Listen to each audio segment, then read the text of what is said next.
Good evening and welcome to the Upset Podcast. Tonight we're talking about MLK. Is the dream still alive?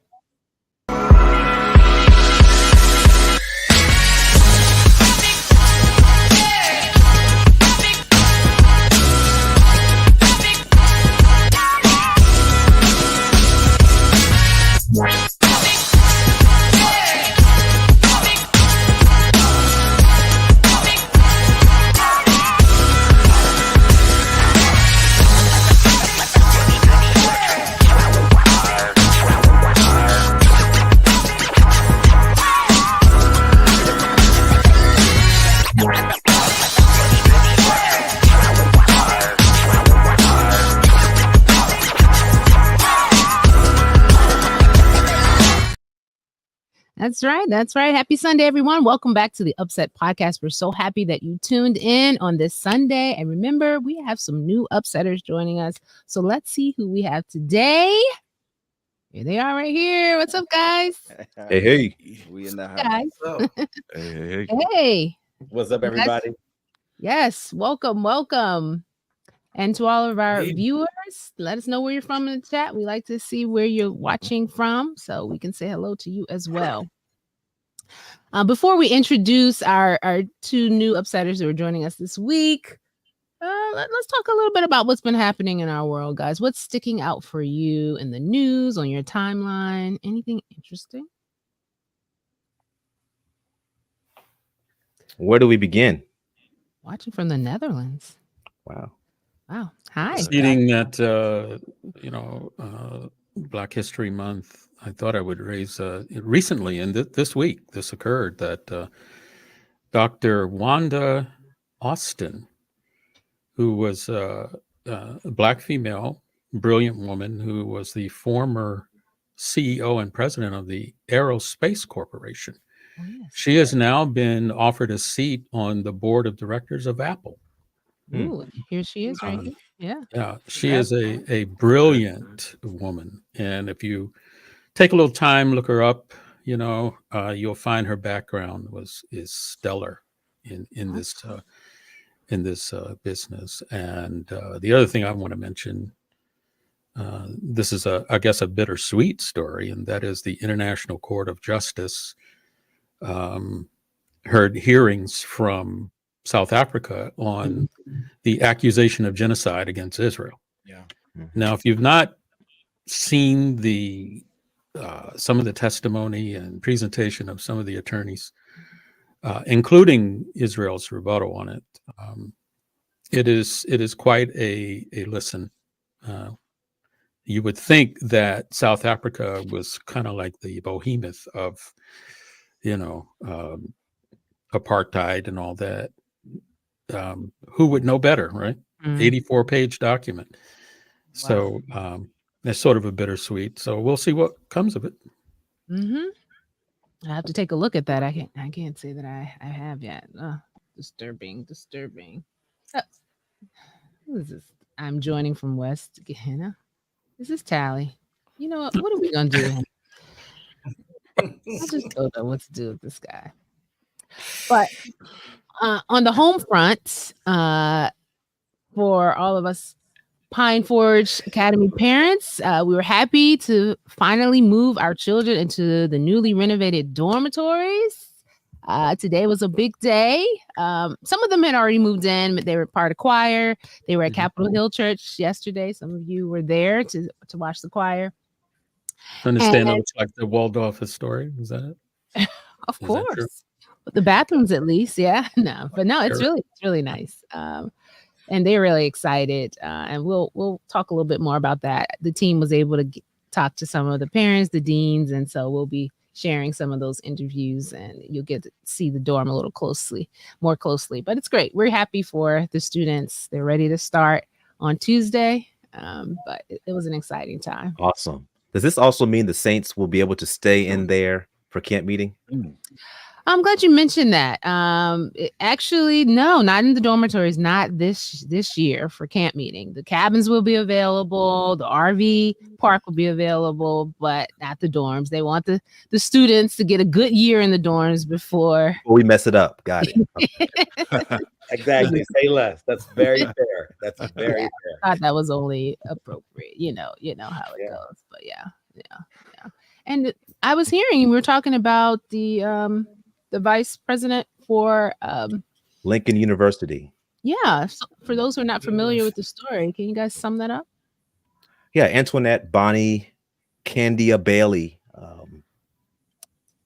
passed away, and it was allegedly a suicide, and they are tying her distress to the treatment from her president. Mm. And so it's a sad situation, and more details are being unveiled, but a sad situation. Yeah, that is really sad. So disturbing because, as we said, if we hear one story like this, we know there's several others who may be experiencing whatever she was experiencing at the hands of, not necessarily the hands, but the what this guy was doing as the president. It seemed like he was putting a lot of undue stress on her and mental anguish. And I mean, if someone gets to the point where, they don't want to live anymore because of how they're being treated at work, that says a lot. And the question is being asked, how are women in senior leadership positions being treated in various sectors, not just education, but in government? And so a lot of conversations are happening because of what happened there at Lincoln. And Yeah. and I would add, GP, this comes on the heels of the assault by a lot of right wingers on the presidency of Claudine Gay, Yep. who was Right. the president of Harvard University and recently resigned after just unrelenting attacks on her credibility, her academic writing, University. and it really wasn't about plagiarism or anything like that. It was about an attack on diversity, equity, and inclusion, and the freedom of speech, especially to speak out against what's happening in Israel. And so these things they're not lone incidents, but there is a full-on attack on especially Blacks and Black women in higher education for sure. Yeah. We have to stay woke on that. Stay woke. Quite frankly, if they don't want you there, they'll find something. Yeah. Anything. It doesn't take much. That's for sure. That is for sure. I think for me, there's been an ongoing conversation on the side for me as I'm learning that women and men, we live in the same space, but we have vastly different experiences, especially as you're, in career woman and you're climbing the ladder, where we get accolades for our excellence, whereas a woman's character is questioned because she's focused in on a particular area. And so I think this kind of just highlights this growing issue. Maybe I'll write a book one day, we'll see. But this is my, it's a surface observation of the very different paths that we walk. Well, that's the one of the very reasons I wanted to bring up Dr. Wanda Austin. She's climbed the ladder, based on her abilities. There has been no sign or no report of discrimination. She worked hard, and now she's made her, made her claim. And we need to hear, we heard about Dr. Gibby and like, oh no, all the kinds of negative ramifications come from that. But at the same time, there are other Black females that are excelling. And we need to emphasize that as well. Yeah. And make sure they stay in those roles and are supported so the same thing doesn't happen to them. Very true. All right. Well, we have a great topic we want to get into. No, Sasha, Sasha, can you hear me? I just want to say, my wife, she works in, corporate America, and by the grace of God, she is climbing up, whatever that is. And it is a different level. I can't even speak to this. I'm a man, but it's a different level of stress, different level of walking in these spaces where she's the only Black face. It's a whole different level. Maybe sometime in the future you can have some some females who's in those spaces to come Yeah. and share. Absolutely. This is I was thought. just thinking that. That's great. That's great. Let's talk about it deeper. Yes, we definitely will. Definitely will do that. But I was saying before we transition to our topic, we do have some upsetters. We know Corey's been here before, and Miguel is new to the Upset Podcast family. But as we did with Keenan and Will last week, of course, we just want to ask you a couple of questions. That's okay, right? Just a couple of questions. And I'm actually going to throw it out to our audience too. If there's a question you want us to ask these, we call them newbies, rookies, whatever you want to call. Just put it in the chat and we'll ask that. So who do we want to start with first, guys? Corey or Miguel? Let's start with Miguel. The choice. Also known as Migs. Yes. But yes. before we get to the questions, just tell people what church you're representing. Where are you in AEC? So I'm at First Church the First Church in the Washington D.C. area. Just to make sure, not first, the First Church in the Washington D.C. area. I'm the associate pastor. Pastor Elisa Smith Reed is my senior pastor. All right. I saw somebody in the comments. I think this was directed at you that said, that's my boo. Okay. So that person belongs to you. My lovely wife. She belongs to the Lord. He's lending her to me. That's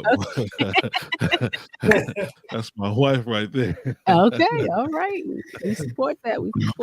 Yeah. Okay. And go ahead and follow her channel for those who have natural hair. Beautiful women. I do got a question. Yep. Right there. Yeah. Girls with CPA. She's doing her thing. Yeah. Yeah. All right. Shout out to Sable. All right. So you guys want me to throw the first question at him or Go ahead, go with it.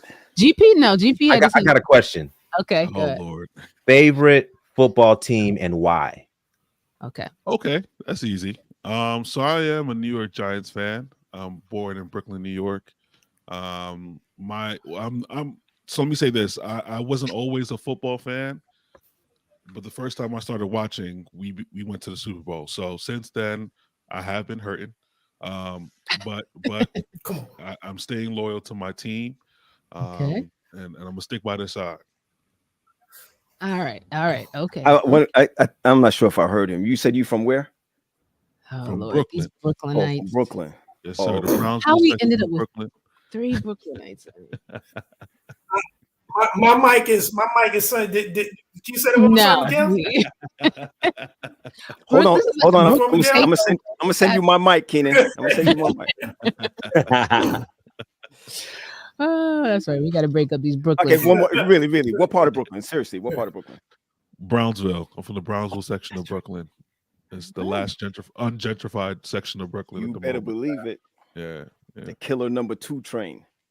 Number 3. 1 to 3. Oh, they changed it up to 3? There's 3 line. Yeah. That's 3. You weren't. Can we get off? Can we get off the exit and go south on 95 towards Philadelphia? Yes, sir. Can we soar in that direction? That was a smooth transition, man. It sure was. I'm sure Corey has something to say about that. Well, let's go ahead and ask Corey the same question then. Corey, what's your favorite football team and why? So I start by saying I'm here representing the great Germantown SCA Church, right, Tasha? Located in the city of brotherly love, Philadelphia, Pennsylvania. And I am a fan of the Philadelphia Eagles, as you can see on my watch. You see that? Oh, You see that Eagle watch I'm wearing today? So we rep Philly, all things. Born and raised in Philly, pastoring in Philly, rooting for Philly. So yeah, that's where I'm repping today. Okay. Go ahead. We receive it. Yeah. Okay. So I have a question. I guess these questions can kind of go to both of you. So give us what an average Tuesday looks like for you.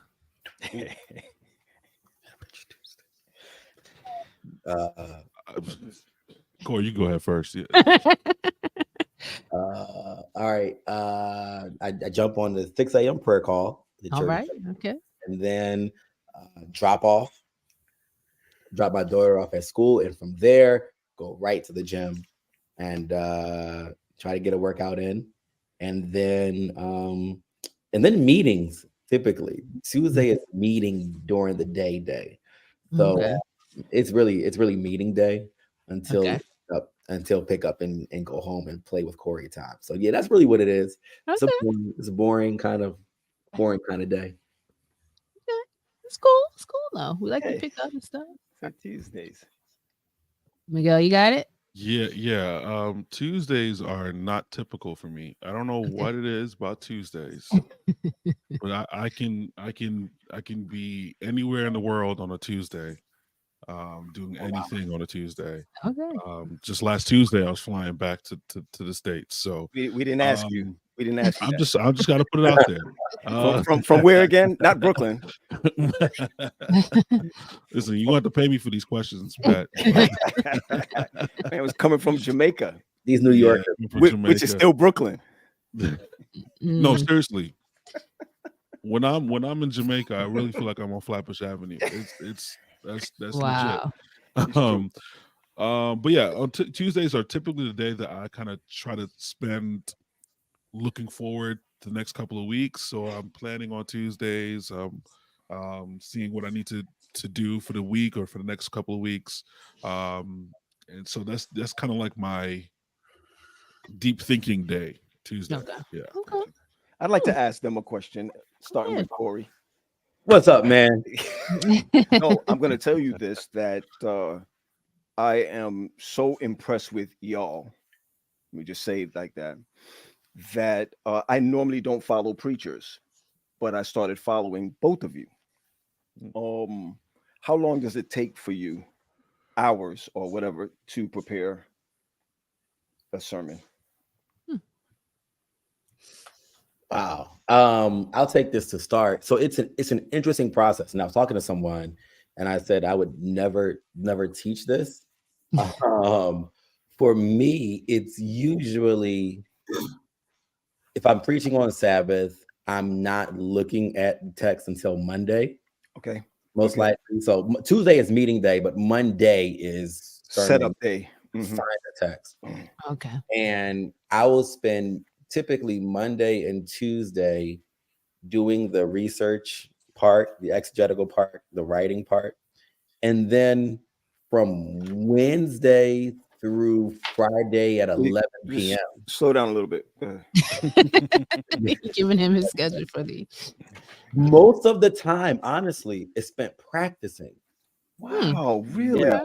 Most of the time is spent practicing. So a couple hours, maybe about 10 hours on the writing part. Gotcha. Between Monday and Tuesday. Right. But the rest of that time, I'm either in the gym or walking or just practicing the delivery. Gotcha. I try to get my memory. Gotcha. And so most of my time is, how do I deliver this? You know, what are the nuances of communicating the word? Gotcha. So yes, that's what it's like for me. Yeah. Gotcha. Interesting process. I don't know why y'all put me last. While practicing. I developed something while practicing the song. Okay. I don't know what more you want from me. The professor has spoken. Whatever he says, I'm about to do.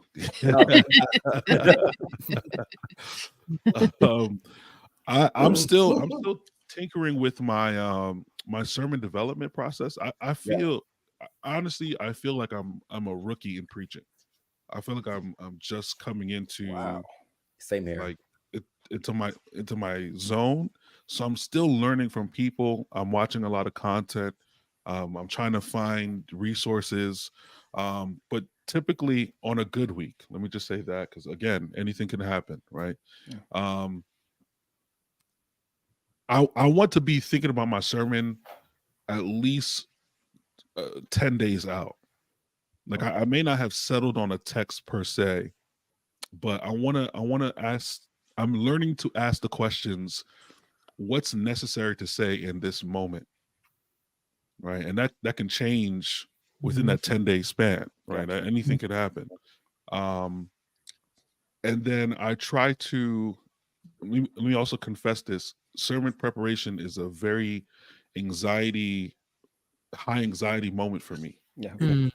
So I need as much time as I can to deal with my internal battles and my internal questions and qualms so that I can get to a moment of clarity.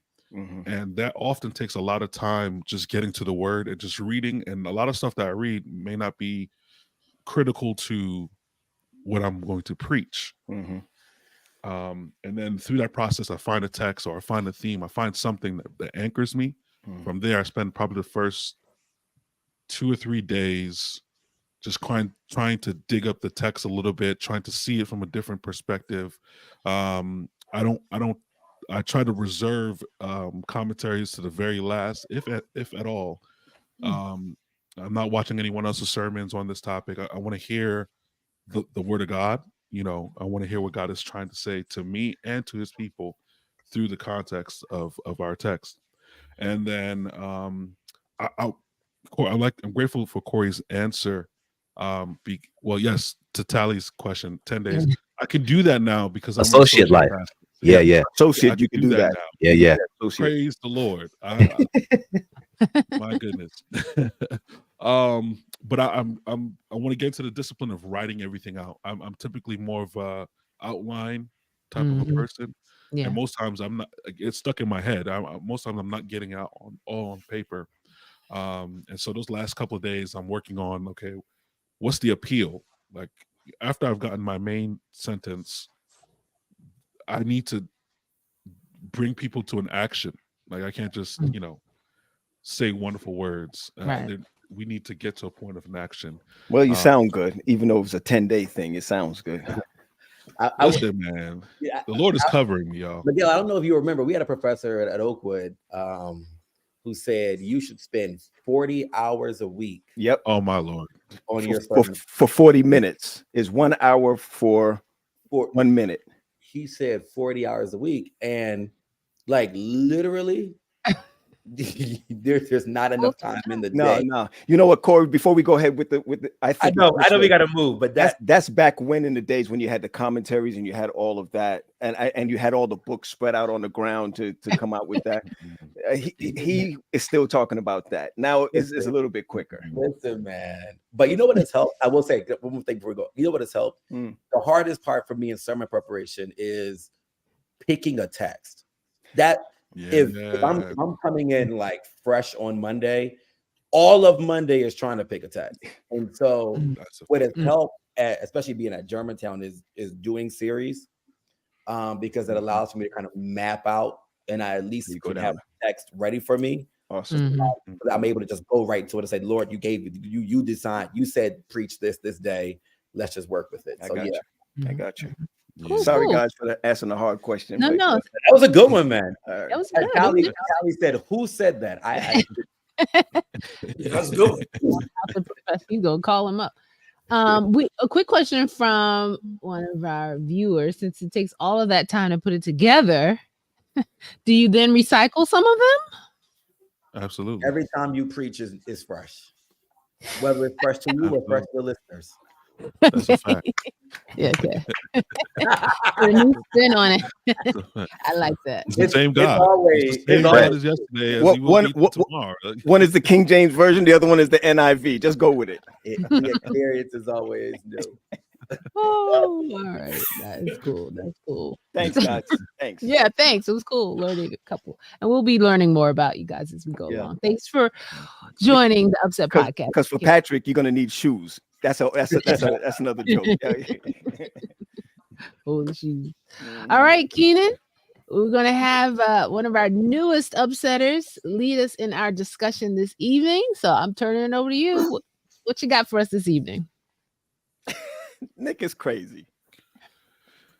All right, everyone. Well, good evening. Hopefully you could hear me clearly. I don't know if my sound is coming off okay. You guys are like pausing and not pausing. I don't know if that's on my side, but nevertheless, we're gonna go with it. And thank you, Miguel. Thank you, Corey, for sharing that on preaching. I definitely got notes. So I definitely appreciate that. So we're talking about this Martin Luther King Day,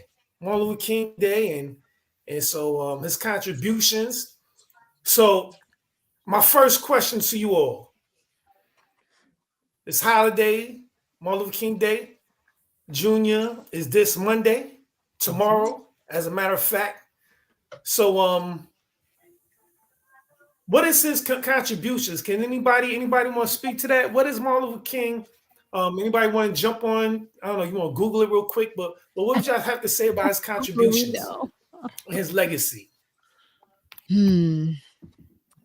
It's hard to sum him up. He's just outside of the civil rights, contributions were so vast. Outside of the civil rights, I followed his preaching. His when you see guys like Augustus, William Augustus, these real his contemporary preachers, I followed his preaching, and so when I think about that, that's my real first introduction to him was his preaching through Mervyn Warren. Oh, okay, nice. Yeah, he definitely wrote a good book on Dr. Martin Luther King. Yep. And I think he has a second one. Really? Yeah, he does. I'll try to, before we're done, I'll try to get it out there. But he has a second one. I think he just wrote and published that he sent to me. But there's nobody. He's one of the best King biographers, and they're contemporaries. Yeah. Wow. Yeah.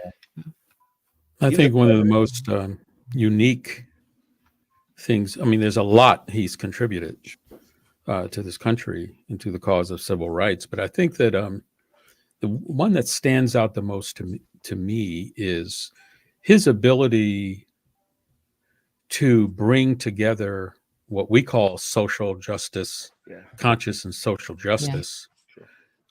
He had a very unique and scholarly way of combining the Black church, religion, Christianity, and being socially aware and getting involved. I mean, to the extent that many Black Christians kind of backed off because they said that, boy, you're going into an area that is beyond, the Black struggle. But he always made it clear that he was for civil rights for all people. Yeah. And that drew him into the social conscious and his activism. And I have to add, as a communicator, I have to shout out he was such a wordsmith. Like when I look at just reading, I mean, of course we know the delivery and all of that was very compelling, but even when you just read the things that he's written, the letters from a Birmingham jail, any speech, we talk about people having one-liners. I don't think anyone has more one-liners than MLK. All of them are so impactful but they're simple, they're not complex, but just the way his mind worked and his ability to share and put words together in such a way that it just captivated so many people, I think he's brilliant, man. Yeah. He's brilliant, man. Yeah. He was a scholar and practitioner. And people forget that he completed his doctorate degree when he was like 24 years old. Right. And so, he was not just someone who was on the streets, and he was a legit scholar. And so put some respect on his name. That's right. Right. Absolutely. For me, one of the things that stands out. Let me read off some of his contributions. Well, Miggs was about to. Yeah, hold on, Keenan. I think you delayed. No, go ahead, Miguel. I'm sorry. Okay. Go ahead. Okay, no, you're good. So I look at Martin Luther King from his ability to leverage the attention of people. I mean, we're talking about decades before social media. How to, create images that evoke these strong emotions. How to leverage the media. How to use them against themselves. To create these movements. He understood how to create attention. He understood the power of attention and leveraging the media. And so I look at his movement from that perspective, and he's just, masterful. Masterful. And if Tally was here, he could talk about that seminary in Chester, Pennsylvania. Listen, graduating from your bachelor's degree at 18, 19 years old. Yeah. I mean, come on. Impressive. Sorry. Yeah, I just want to highlight. Just a few of some of the things that he's well known for. Are y'all hearing me? Okay? Am I still Yep. delayed? Are you hearing Now go. me? We hear you. Okay. All right. So of course he was a leader, the civil rights movement. But one thing he's best known for is the Montgomery bus boycott. As you know, Rosa Parks, she refused to go to the back of the bus, and you know what happened there for a whole year, one whole year. Martin Luther King Jr. went down there, and for one whole year, Black people, they banded together. They said, we're not riding the bus for a whole year until they desegregate or allow Black people to sit wherever in a bus. And that's just amazing. Just the stamina and just the whole year. Every time I think about that, just blows my mind. Of course, we know the March on Washington, and a lot of people don't know, even though it was the I Have a Dream speech, but that march was on jobs. It was about jobs. About jobs and freedom in 1963. So he was really, as the young people say, he was about that life. It wasn't just at that point about civil rights. He was working towards economic rights. And a lot of people forget that march, again, it was about jobs. That's what that whole march was for. And then a lot of things came after that, from the Civil Rights Act of 1964 and some other things. But I always jump out to me that boycott for a whole year. Yeah. And that the whole I Have a Dream, that March on Washington, it was about jobs. He moved from civil rights to more economic rights. But any of those things just jump out to see when you hear those things about Martin Luther King before we get to the next question. Well, one of the things that's not often talked about, but a very real observation about Dr. Martin Luther King, and that is he had a way of bringing in organizations to support the cause. Right. Without organized people to join him in his cause.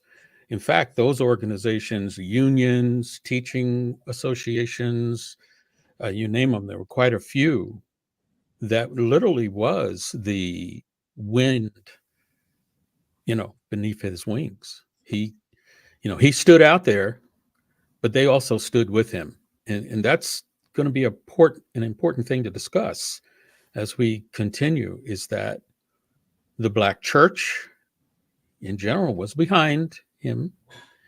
Black organizations, unions were behind him. Everybody wasn't in church, and it was because of that consistent, wide-ranging support that he was able to be effective. But let me also say, we were just talking about. Sorry, Corey, real quick. We were just talking about your sermons. The I Have a Dream speech was a dud a couple of times before it came to the march in Washington. And he literally, and guys, you know how we have to do this. I'm sorry, Latasha's a preacher too. That you have to improvise as you go along. And he ended up improvising along the way. He said it dudded like 3 times before he did that speech. You can go ahead. I just wanted to word is that Mahalia Jackson kind of pulled his coattail, said, preach, dream, do the dream. Yeah. Tell them about the dream. Tell them about the dream, Martin. Yeah, go ahead, Corey. Sorry, Corey. I was gonna say. Yeah, Corey, you gonna say something? Yeah, I was gonna say that King was an effective leader, spokesperson, and effective negotiator in the room with powers that be. But I think, and I don't know if I'm going, too far ahead, but I think what I was going to say, and I think Sister Williams and Tally kind of brought up, was that oftentimes what we've done with King is we've almost centralized him as the deified figure in the movement. And I think that is almost some degree of whitewashing of King. because Mm. on the ground, it was a collective movement Mhm. with individuals, women, gay people, Bayard Mhm. Rustin, Yep. who were the strategizers, initiators of a lot of these movements. And I think it is, when I say whitewashing, it is whitewashing to want to create a centralized leader, Right. a Moses, a figure. When the movement was more collective, then I think history, that I think that history has allowed for it to show. I would also say it's number two. There's also a revisionist history around the Mm. popularity of King. Mhm. Yep. Yes, sir. King was not Come on. popular. He was not popular in the. I mean, his approval rating was in the pits. Right. And it's not just that he was not popular amongst American people. He was not popular among the Black church. Mhm. Right. We have to remember Correct. there were pastors who barred King from coming That's to right. Chicago, That's right. who called him a troublemaker. And Yeah. it was King and Gardner Taylor, and Tali brought it up, who started the Progressive Baptist movement because of the issue, because of the issue of social justice. You know, here's an interesting fact, Corey. And you spoke to his unpopularity for a while. Yeah. That started from his speech on Vietnam. Yeah. Mm. He did a speech or sermon called Beyond Vietnam, A Time to Break Silence. Yeah. Mhm. He made that, he preached that April the 4th of 1967 at Riverside Church in New York City. But Charles, the way that we teach is that King died in 63. Mm. So the way that the history story is told, and I'm pitting a pin here when you say this, is that King stopped talking after I Have a Dream. That's right. Ah, You get what I'm saying? yeah, yeah. So It was the garbage truck sanitation. Vietnam and workers' rights That's and right. all of that is the King that we don't talk about. That's not deified. Exactly. That's what I was Exactly. getting. Go ahead, man. And that's what doesn't happen at all these little Martin Luther King banquets and things that they have, they're going to have tomorrow. May I read a short paragraph? In fact, it's the opening paragraph of that speech. Okay. Sure. He says, I come to this magnificent house of worship tonight because my conscience leaves me no other choice. I join with you in this meeting because I am in deepest agreement with the aims and work of the organization which has brought us together. Yeah. Clergy and laymen concerned about Vietnam. The recent statement of your executive committee are the sentiments of my own heart. And I found myself in full accord when I read its opening line, the opening lines of this executive committee. He says, a time comes when silence is betrayal. Mm. And, you know, look up the speech and read the whole thing. It is amazing piece of writing.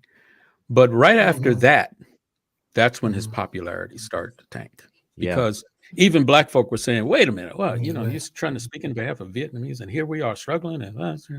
But if you read the speech, he makes it very clear and draws the parallel of Vietnam and the injustices in this country. Yeah. King talked about three sins. Racism, militarism. Exactly. Those are the three isms, right? And so much of our focus is on racism.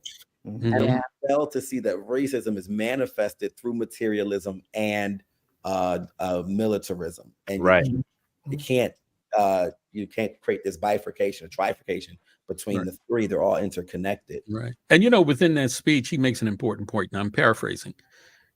He says, the thought of Black men and women going to fight for the freedom in Vietnam for rights they don't have in their own country. That's right. Yeah. That's right. That's right. That's right. Yeah, it's also interesting to note that they're you know, so with that being said, let's just jump right to it. Let's just jump right to I think Keenan. I Keenan think is late. Keenan has a delay. Bring us late. Yeah. He has a delay. yeah, I'm a little delay. I'm a little late. So hopefully it's catching up. Hopefully like 2, 3, 3, 2, 1. Hopefully it's catching up by now. But I want to, with all that being said, just a question. It says here that the church served as a backdrop, for social justice during the civil rights movement. So why are we? And I know this is generalizing because it's not everybody. But why are we? A lot of us as Adventists, right, are so averse to churches participate in social justice movements and initiatives. And again, that's a generalization because it's not everybody. But why so many are averse to getting involved, with social justice initiatives? What do y'all think? There's a lot of reasons for it, but I've talked enough. So let's. I would say I think a part of it is, and I don't know if I think that's, I don't want to paint with a broad brush, but I think a part of our lack of engagement in social justice work is the lack of engagement in how we do theological training to some degree. King was greatly influenced by the works of Howard Thurman, who wrote on Jesus and the Disinherited, and the work and early works on social justice and the need for Christianity to actually matter in the lives of people. That is a part of his theological training. I can't say at Oakwood or Andrews a social lens of the scriptures and of the gospel was a part of my theological training. My theological training is to preach and teach something that prepares people for a life to come. It is not a theological training that prepares me to preach and see and teach liberation for the life that is. Right. And so it's in our curriculum. I would say it is embedded in it's the absence in our curriculum that I think is the first issue. Whereas if you go to some schools, you're starting off in your theology classes learning about liberation theology. I had to ask Dr. Mervyn Warren for resources on liberation theology because it was not embedded in the curriculum at Oakwood. And so I think that's a part of the problem. It's not in our curriculum or our theological training. I think I might be. I'm sorry. I think I don't know my internet, but when I went to Andrews University, we took a class. I took a class with Nixon, Dr. Nixon, and Dr. Clifford Jones, and I remember standing up in the class, full class. We might have to do a show on this, discussing. There were certain things I didn't know about the movement. All right. Might have been because of where I was from or the way I culturally grew up, Caribbean. But there's certain things I didn't know. Nixon and Jones got together and said to me, you don't have to do this class. What I want you to write on is why do we have regional conferences from different aspects? And it taught me a whole lot from, and actually, regional conference is a part of liberation. It's how it's where it all really comes from. And I didn't know any of that coming out of Oakwood. I had to do that study on my own, and it's worth that. It's worth it. You mean they didn't teach you at Andrews? So let me. Keenan, before you go on, there's a couple. Let me just throw this out there. So you telling me? Go ahead. All right. No, I was about to say. So you're telling me that, of course, I didn't go to Oakwood. I became an Adventist as an adult, so I already have my bachelor's. So you're telling me that none of our schools are teaching anything to raise the level of consciousness in the Black people? Is that what I'm hearing? Not when I was there, and I spent 10 years. Okay, I'm sorry, 6. Wow. But I went through the Rodney King situation, all of those, but it wasn't taught. It was something we did, but it was not taught. You understand what I'm saying? So I agree with you, Corey, 100%. It didn't come from classroom at all. Yeah. And not from an academic perspective. Right. I think that it's one thing to say, hey, we want to march, but I think being able to understand the philosophy behind viewing justice through scripture and also having it as a mission, right? Like I think one of the things that those in the movement believe, well, it was their mission by God in this moment to fight for civil rights. I mean, they believed it was their mission. You know, Corey, I watch these young pastors, right? Yeah. Jealous of them, envious of them. You know, they're the ones that's going out in the street and doing baby blessings from the street, from their communities. They're the ones that's out there that's like, you know, sending people to Walmart with cards and gas cards and all this kind of stuff. And I'm looking like, what are y'all doing? You see the difference with what's going on? They're more pushed towards a social justice type thing. What are we going to do in our community? While some of us, I'm not going to say all of us, but while some of us are dealing with just pulpit alone, keeping it traditional, don't ruffle the feathers. And we saw that also with George Floyd. A lot of our churches were coming out saying, come on, Pat, let's get the young people out there. Let's start marching. Let's do this, that, and the other. What we got was, hey, this is COVID time. Don't go out there. Don't you understand what I'm saying? We got a whole lot of that. When in the 60s, they dealt with something more dangerous than COVID, right, in the street, and still without. Well, you know, it goes back to that speech again, where he said it's a time to break silence. When we are silent about social injustices, we are betraying the very ones that we're trying to save souls. Yeah. I mean, there are people that we silence, could approach. violence. Right. And, you know, and many times this also can be construed as complicity. I wanted to highlight some of the comments from our from the chat, and then we can come back answering that question that you posed, Keenan. Carrie said that members used to say that Jesus was coming soon, so why even bother to change what's going on earth? You know, hey, we knew these things would happen, prophecy. We're just waiting to see Jesus. That's where our focus is. We hear that. Like the Lord is going to come back and fix all this. So we just need to buckle our seatbelt and watch it happen. How it's supposed to play out, right? And then there's some who feel that, you know, from general conference level, that was mostly led by white individuals. They were told not to get involved. They were encouraged not to get involved. It is true. It is true. Yeah. And one more I wanted to put up. Many are too comfortable in their SDA bubble. A lot of us have lived very sheltered lives. We're just so used to operating in our own circles that our eyes are not really focused outward into what the community needs and how we can help. Which is such an awful, I mean, when you think about absolutely. in Matthew. I don't know if it's a lag, so I can't. It seems like we're you say something, but let me just jump in real quick. Sorry about that, my lag. I don't know what's going on, but right here in Virginia Beach, during the whole George Floyd thing, I was in city meetings with other pastors, and when I tell you, it was so natural for them to speak about social justice in front of the mayor, in front of city officials.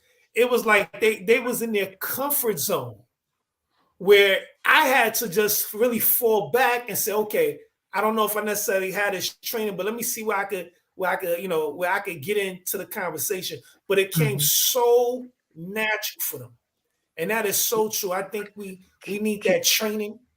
Keenan, maybe at Oakwood, definitely need that training. Keenan, for us, we feel like I'm not talking about the younger group. I'm gonna speak for myself. It almost feels like you have to get permission first before you could go out and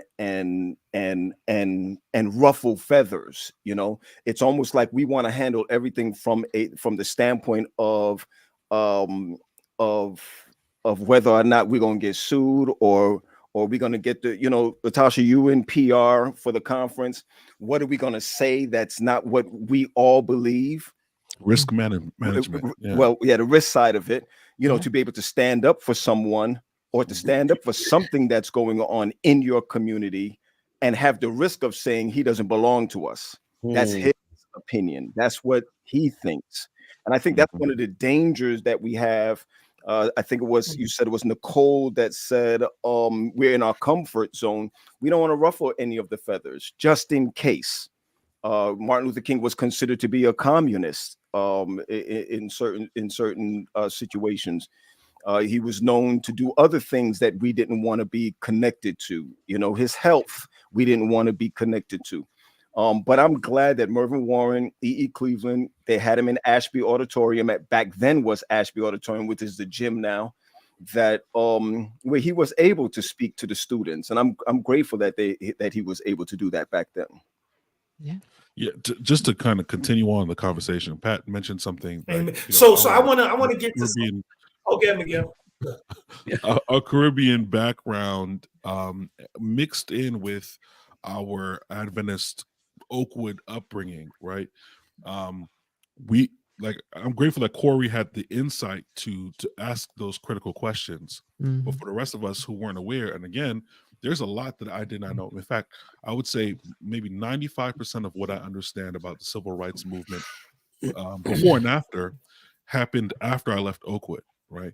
And so I had to do my own education, and I'm still learning because there is that unique tension between first generation Caribbean immigrants, that's right, and African Americans who've been here for forever, right? There is the miseducation that we're told that we are separate somehow, even though we look the same, right?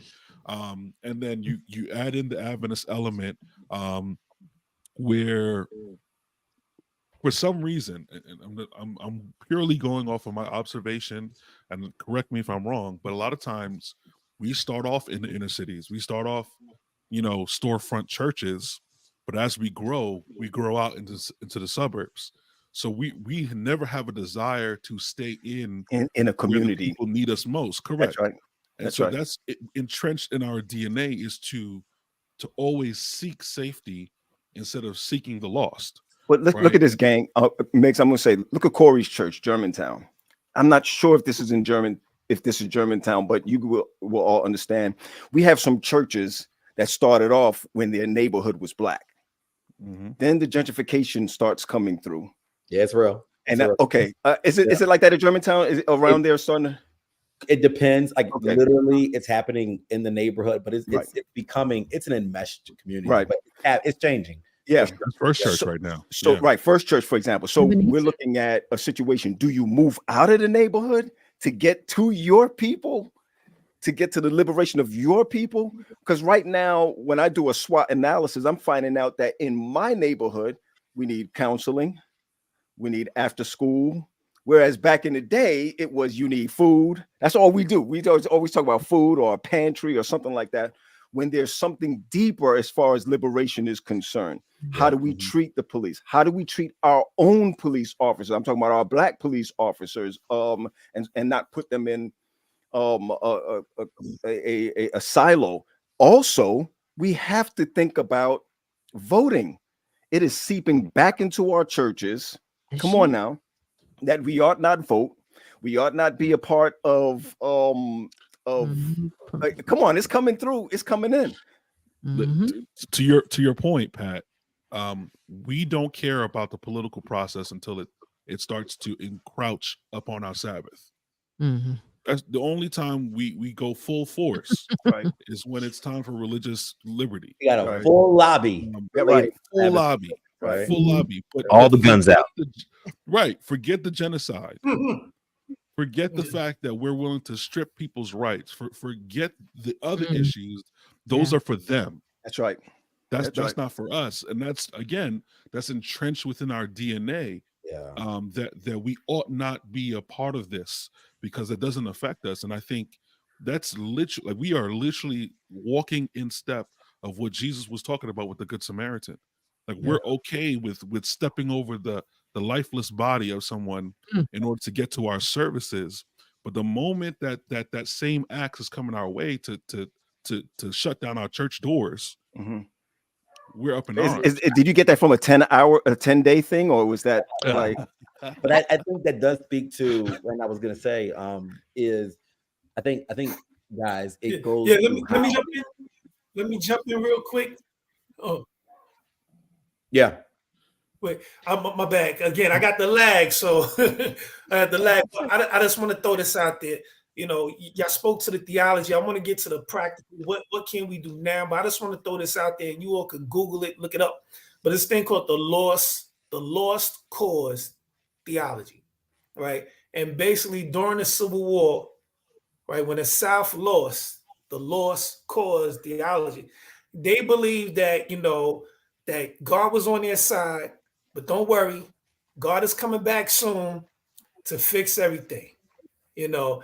And if you look in some of our Adventist mindset, we also, you know, like somebody said in the chat, Jesus Christ is coming back soon. There's no need to get involved with social justice or anything like that, you know. But the social justice, the gospel, that is social justice, you know, the Good Samaritan, on and on and on and on and on. So with that being said, I just want to know from you all, if somebody's watching, what are some practical ways how can we get involved? If we should get involved with social justice, if it's more than just a food pantry, how can we get involved? If I can help somebody, then my living shall not be in vain. That really is the key. When I think about Sister White, who had to send the Morning Star down the Mississippi, where they were planning on killing her son, I believe it's her son, or James White. You know, everything we do has to be a sacrifice for what we want to do in our own neighborhoods or in our own communities. So I'm gonna answer that question simple, Keenan, by saying Martin Luther King Day comes around, we ought to be helping someone in the community, helping your community, something where they could see that you agree or something of that nature. I just think that we ought to be doing something in the community. Edson White. Thanks, Anthony. Edson White. But that goes back to knowing what's needed in your community. And you talked about, you know, surveying. We think we know. And a lot of times we base what we want to give to the community based on what we want. You know, I need this, so they must need it too. And that's not always the case. I think, you know, like we talked about, we're moving out of these communities. We really need to take the time to be a part of the things already happening in the communities, because there are a lot of organizations and agencies who have been doing this. We're just getting the clue. Okay. They've been doing this for some time, and it's okay for us to partner with people who are already successfully serving their communities and advocating for their communities, learn a few things, you know, and then multiply it. I mean, you know, that's not going to happen until we get rid of our religious scotoma. Yeah. We only see one direction. Yeah. That's why they put those things on horses. Yeah. Don't wow. Look at the peripheral. Did he say horses? Did he say horses? Horses. Thanks, Chuck. Appreciate it. You're welcome. I'm trying to break out of it now, and you just.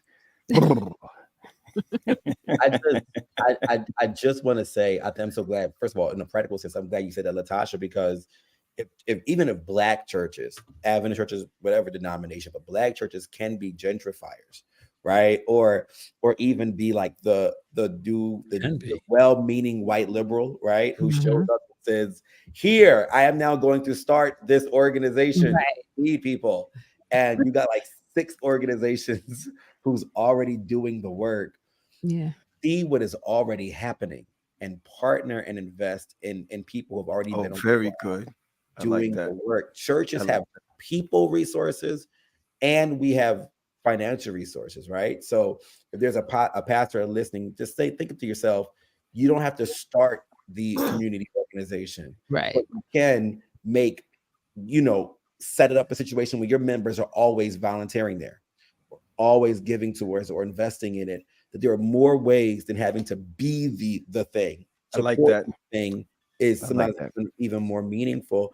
And then I'll also say it, I think this is important. to the, Jesus is coming soon, so therefore nothing to do. Matthew 25 is the best way to look at apocalyptic issues, right? Matthew 25, Jesus says, all three are about his second coming and what he's looking for in the judgment. And he starts off with the 10 virgins, right? He starts off with, but then he goes to like separating sheep from goats. And the identifying mark of those who he knew and were ready to who were acceptable in his return. He says, I was hungry and you fed me. Oh, that's it, Tally Johnson. Go ahead. I was naked and you clothed me. I was in prison and you visited me. That the identifying mark of people who knew Jesus was people who worked to make life better for people. And then they say, when did we do these things? We didn't know it was you.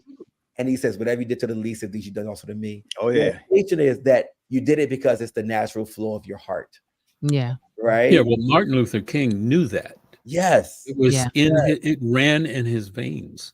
Yeah. And when he started dealing with the three isms, capitalism, militarism, Tally. And racism, that's when and isn't it interesting that when he went outside the box is when he became less popular. And it cost him his life. Yes. Yeah. And which is an eerie fact, that Vietnam speech, which was a clear lane jumper for some people, was written and delivered on April the 4th, 1967. He was assassinated on April the 4th, 1968. Exactly 1 year from that speech. Yep. Mercy. From a garbage strike. A garbage strike. Yeah. Sanitation. Yep. Wow. I would also add a couple more elements to this, because we are in a I guess social media centric world now, and everyone's kind of looking for their optic moment. Be authentic. If you're going to join in, be authentic. A lot of from what I hear from a lot of people that are on the ground doing the work day by day, organizations come in and they want to slap a sticker on to show that they own this movement now, right? There's a lot of vying for who's in control. There are a lot of people who want to be the next Martin, and they're not being authentic in their pursuits. And so make sure that your cause is in alignment with your calling. Is this what's pertinent to your community, or are you using this moment to garner social media following to kind of prop yourself up? Your movement has to be authentic to what's happening around you. I agree. And I have to say, it goes back to that heart thing you were talking about. And some of us have to be honest. Sorry, Keenan. Some of us have to be honest that our hearts aren't naturally drawn to help others. Like, we have to be honest with ourselves. And that's where we need to start, with prayer, saying, Lord, help me to see people as you see people. Give me the heart like you to want to know what my brother or my sister needs. Give me the heart to want to give back to my community. Because if you don't have that, you're not going to, you can go out there just because you know it's the right thing to do, but it's not going to last. It's not going to be something that, you're passionate about or that you're going to continue doing. So I would just say, start with your heart. Ask yourself, where am I with this? Where am I with people and others in my community right now? And ask for some change there. I love that. Yeah. Yeah. And I was going to say, Latasha, your empathy, that comes from God, right? So if we're not converted, then we're not going to do any of those things. And to add to that, social justice is not a sprint. It is a true marathon. True marathon. I see people, I'm not even going to say I'm going to say it's a marathon. You have to be in it for the long haul, because change takes time. It takes, and I don't want to call nobody. No, I'm going to call somebody. So the mayor of Virginia Beach, right? The mayor of Virginia Beach, we have tried to do some things, and he'll say one thing, but then go to the city council, something completely different he told the pastor. And some pastors I said, I'm not messing with him no more. I'm not ever going to another meeting ever again. It's a waste of time. But some older pastor said, no, we got to stick with it. You got to stay in this. This is a marathon. You young pastors can't give up. This is a marathon. Think years ahead. So that always just kept me encouraged. And I just want to say, can I just read something from Mark? Because I don't know how much time we got left, but I just want to read this from Martin Luther King, because Chuck, he read the something from the Vietnam speech, but something just this hit me. I says, we have also come to this hollow spot to remind America of the fierce urgency of now. This is not the time to engage in the luxury of cooling off or to take the tranquilizing drug of gradualism. Now is the time to make real the promises of democracy. Now is the time to rise from the dark and desolate valley of segregation to the sunlit path of racial justice. Now is the time to lift our nation. You got to pause that now, man. Of racial justice to the solid rock. The pregnant pause of now. That's right. Now.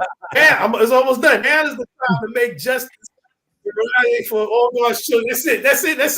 That's it, man. No. We wasn't stopping you. We were just trying to tell you to say you have to pause that now.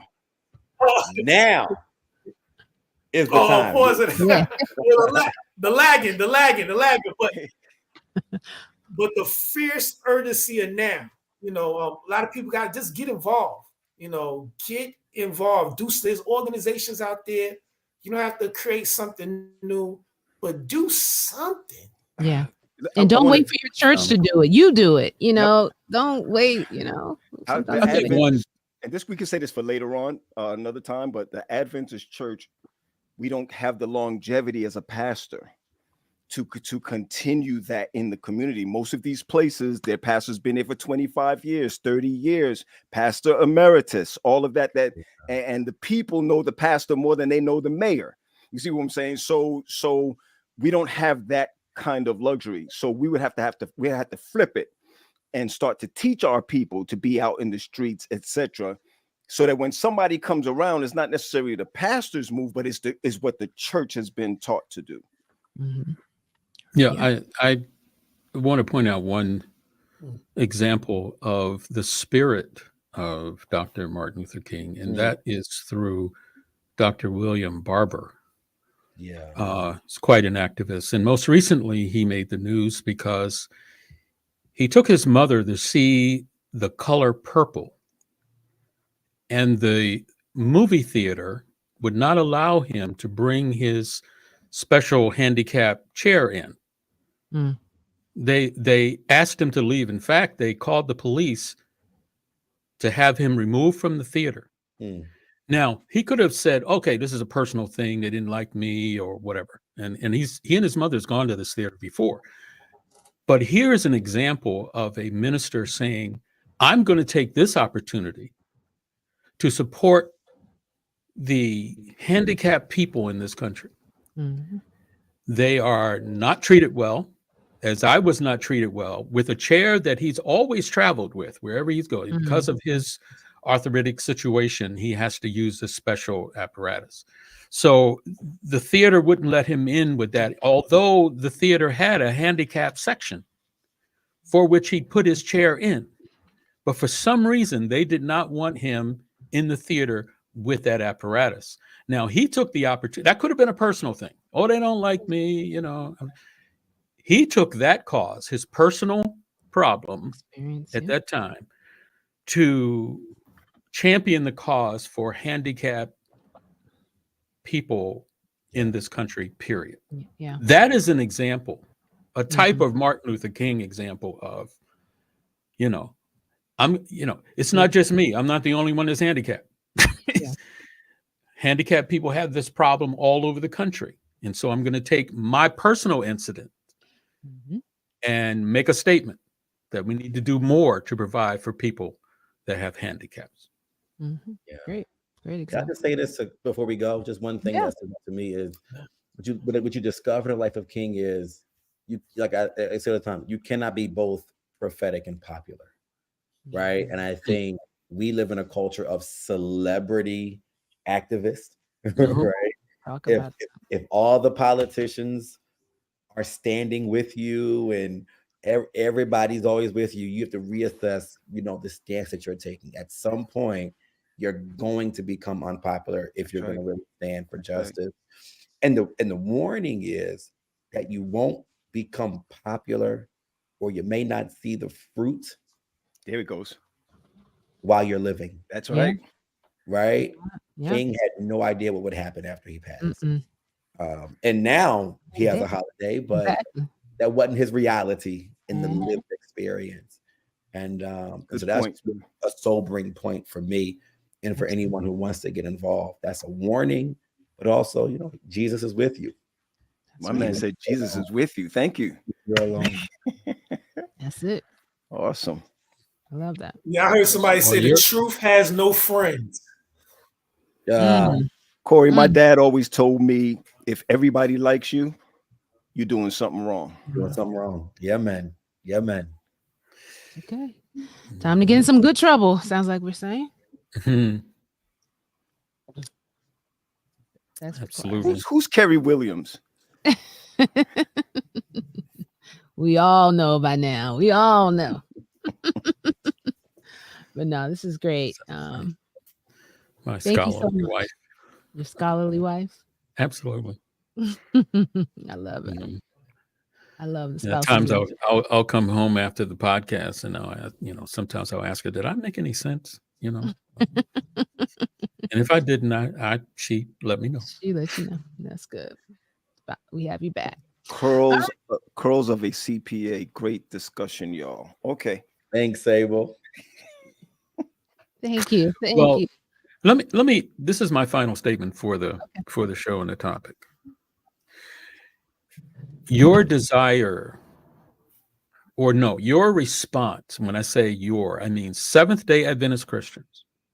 Your response to the needs of your community will clearly show your authenticity or lack thereof. And I base that on the scripture, Pastor, that you mentioned, Corey. Yeah. Are we authentic followers of Christ, or are we? Just from the heart. Yeah, from the heart. Yeah, man. Yeah. So that's my final. If you don't got it, you just don't got it. Right. But you need to get it, so you need to pray about that.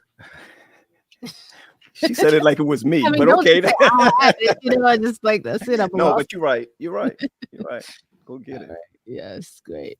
Well, thank you so much, Keenan, leading us out in this great discussion. We know MLK Junior Day is tomorrow. There are a lot of opportunities still available for us to be a part. Let's look for them. Go right online. Yeah. There are lots of things, so we have no excuses. It's up to us to keep that dream alive. Go ahead, Keenan. Latasha.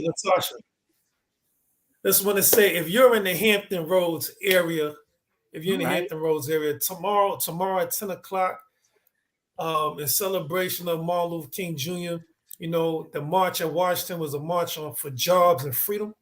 And so tomorrow at 10 o'clock at the Christmas Addicts Theater, 1010 Norfolk, 1010 Church Street in Norfolk, all the city workers in Hampton Roads are coming together to march in support of collective bargaining. Make sure that they have a decent living wage. So if you don't have nothing to do, please join us at the Addicts Theater in Norfolk tomorrow at 10 o'clock. If you're in Hampton Road, matter of fact, no matter where you at. Drive there, huh? And there's some stuff going on in Coatesville tomorrow. I know I'm trying to make my way there. You guys remember Miss Minnie McNeil, our former ACS leader, Venice Community Service leader. They have some activities going there during the Atkinson Center or the home there. So there's lots that can be done, in other words. And Nicole, I'm glad you said that, because this is what this is all about. We're hoping that through these discussions, we're inspiring you to do more. Each of us, ask ourselves, are we doing enough? What more can I do? And so thanks for saying that. All right, team. This was great. Hey, Libby. This was great. Thank you. Once again, hi. Once again, welcome to our new upsetters, Corey and Miggs. Thanks for being a part of the discussion. We look forward to you joining us more and more. Thank you once again, Keenan, for leading out. Thank everyone for all of your comments. We hope that everyone will have a great MLK Junior Day tomorrow and a wonderful week. And we'll see you back here next Sunday. Same time, same place. Because if it's Sunday, who knows how to finish that? It's the day after Saturday. It's the Upset Podcast. The Upset Thank you, Podcast. GP. Right in the mic, just like the Upset. All right, guys. Have a great week. Peace. Continue to keep the dream All right. alive. All right. Bye-bye. Yeah.